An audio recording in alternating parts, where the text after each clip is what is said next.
Hello everyone, and welcome to another video in my channel. In this video, I have a fine combination of an exponential function and a linear function forming an equation. In the part that we have the exponential function, the power is a quadratic function and we can factorize it, but the base is an unknown, that is x. Both functions are increasing. That means that if we are to plot the point of x on a graph, a point will be reached where the two lines will meet. That point where the two lines meet is where we'll have the solution to the equation. But I'm not going to use the graphical method. I'm going to solve the problem.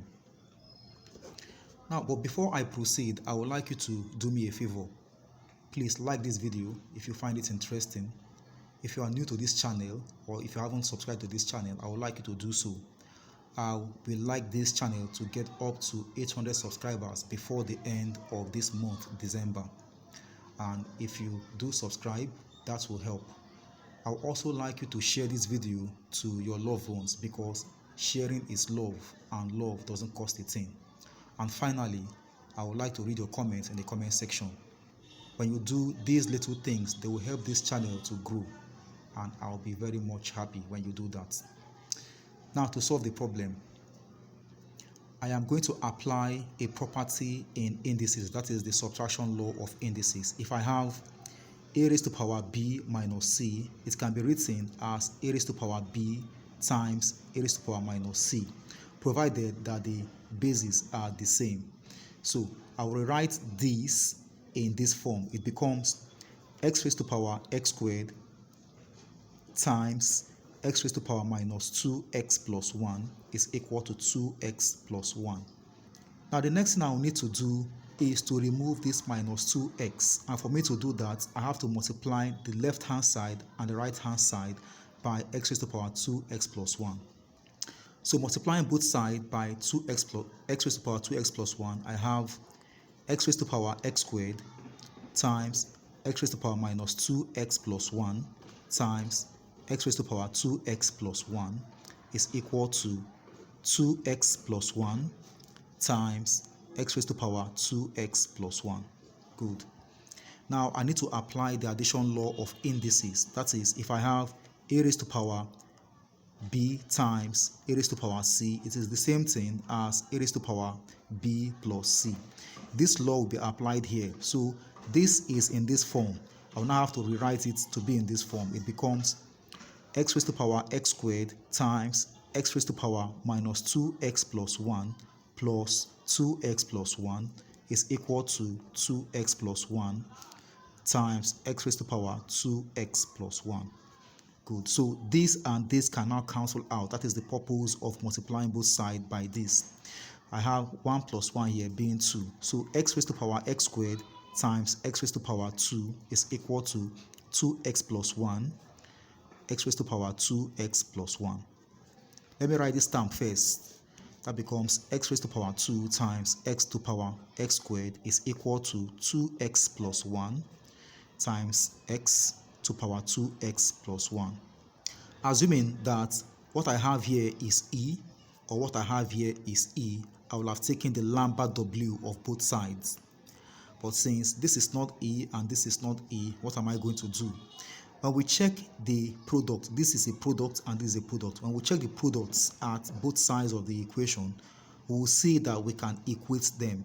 For example, I can equate this to this and I can equate this to this. If I equate this to this, I have to cancel the x out and then take the powers. So I'm going to take this and this. That becomes x raised to power 2 is equal to 2x plus 1. So I have a quadratic equation in x. However, I cannot factorize this quadratic equation, so I will use the formula x equals to minus b plus or minus the square root of b squared minus 4ac all over 2a. Now, x will now be equal to b is minus 2, that is plus 2 here, plus or minus. b is minus 2 squared is 4, minus 4 times 1 times minus 1, that is 4 plus 4 over 2 times 1. That becomes 2 plus or minus root 8 all over 2. And so we have x equals to root 8 is 2 root 2. So I have 2 plus or minus 2 root 2 all over 2, which is the same thing as factorizing 2 out, then 1 plus or minus 2. Sorry, this is root 2 here, where this and this will cancel out. So x equals to 1 plus or minus root 2. Now to check if this is the solution to the problem, I am going to substitute 1 plus root 2 or 1 minus root 2 where I have x in the original equation, and I will do it here. So I have 1 plus root 2 raised to power 1 plus root 2 all squared, then minus 2 times 1 plus root 2 plus 1 is equal to 2 times 1 plus root 2 plus 1. This, when we expand it, will give us 3 plus 2 root 2. So that becomes 1 plus root 2 raised to power 3 plus 2 root 2, then minus 2 root 2 plus 1 is equal to 2 plus 2 root 2 plus 1. Good. Now this and this will cancel out. Let me bring it here.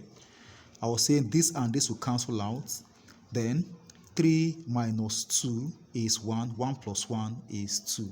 So I have 1 plus root 2 all over 2 is equal to 3 plus 2 root 2. When we expand this, we'll have 3 plus 2 root 2 is equal to 3 plus 2 root 2. When we do the same thing with x equals to 1 minus root 2, we are going to get a balanced equation. So x is equal to 1 plus or minus root 2.